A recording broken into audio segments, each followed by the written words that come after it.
want that cereal. Okay, honey. Mommy, I like that Halloween costume. Okay, honey.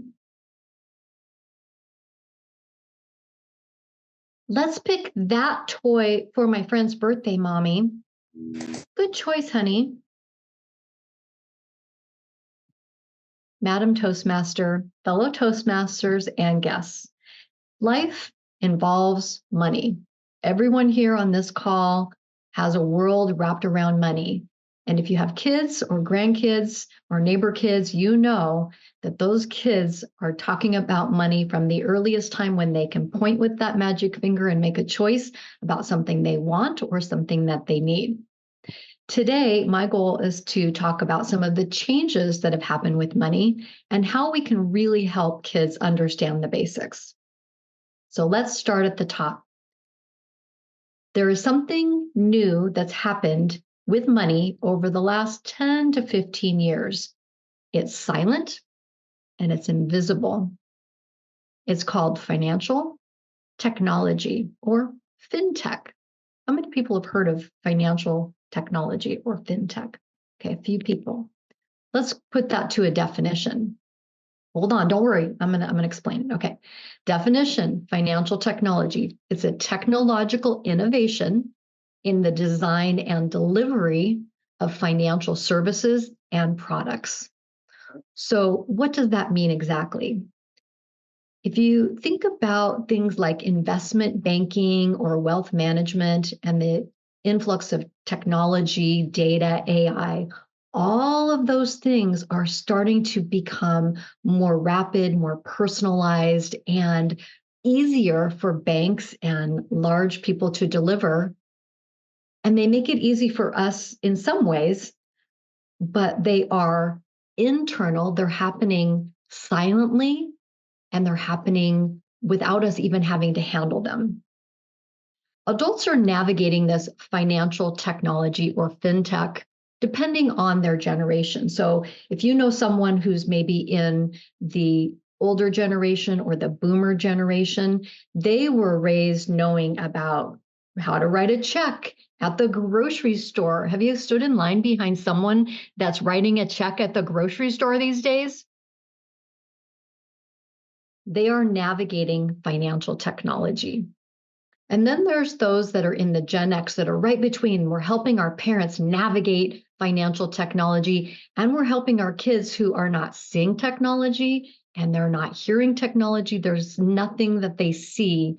In fact, I was recently at an event where a mom had a 1.5-year-old on her hip, and the little baby had the credit card. She was waiting for mom to silently swipe.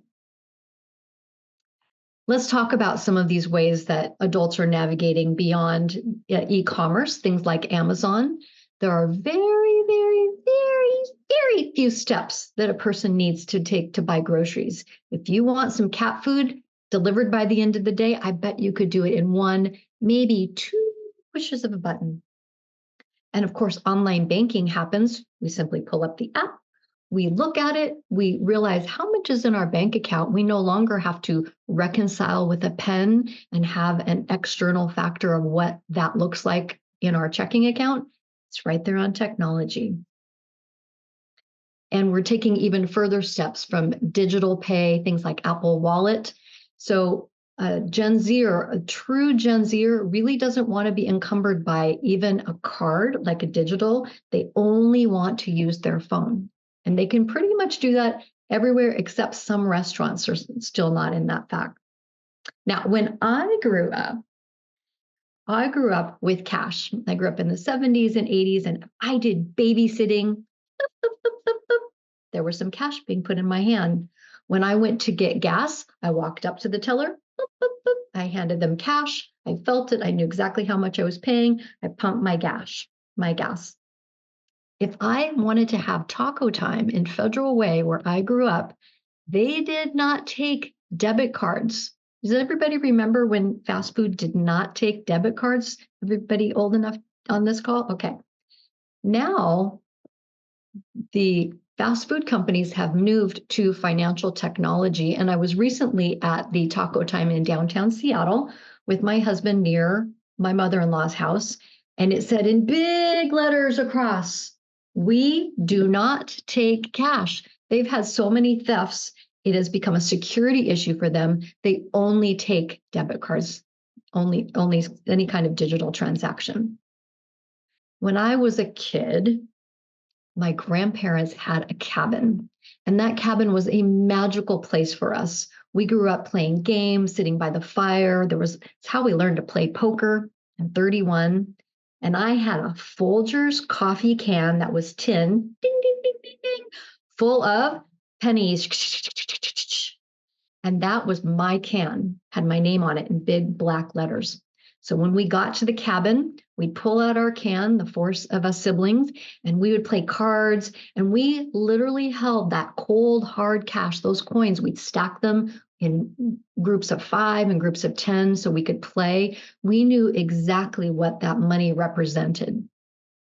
A delightful thing happened when my grandpa sold that cabin 25 years later when I was an adult.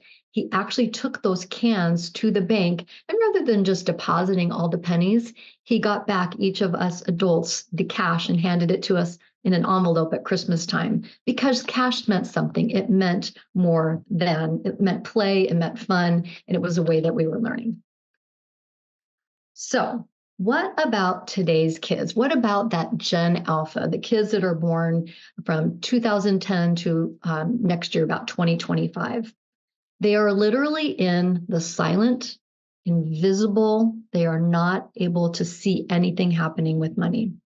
But we know that kids learn through external things like play. They work with the environment. They dig in the dirt, and they even make little shops out of mud and stones and things that represent coins. They see and they hear everything that has to do with money. So here's what we can do to change what kids are experiencing. We can actually involve them with cash. We can go to the bank and we can have some cash on hand. We have a kid that we hire to babysit or mow our lawn, do some yard work and weeding, walk our dogs. We can hand them cash. When we go to the local farmers market, we can bring cash. When we get our nails done at the salon, we can bring cash. We can help merchants by using cash, and that will also help kids learn about cash.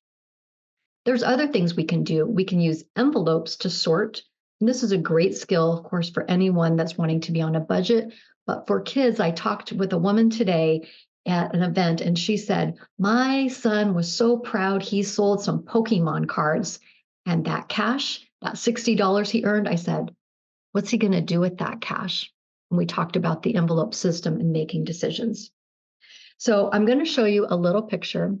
I have it on my desk. This is Kensington. This is my granddaughter. She is a Gen Alpha. She was born on February 14th. And Kensington, as she gets older, she's going to have a Folgers can full of coins and cash to play with her parents and her mom, so she too can learn about money and the new language. Back to you, Madam Toastmaster.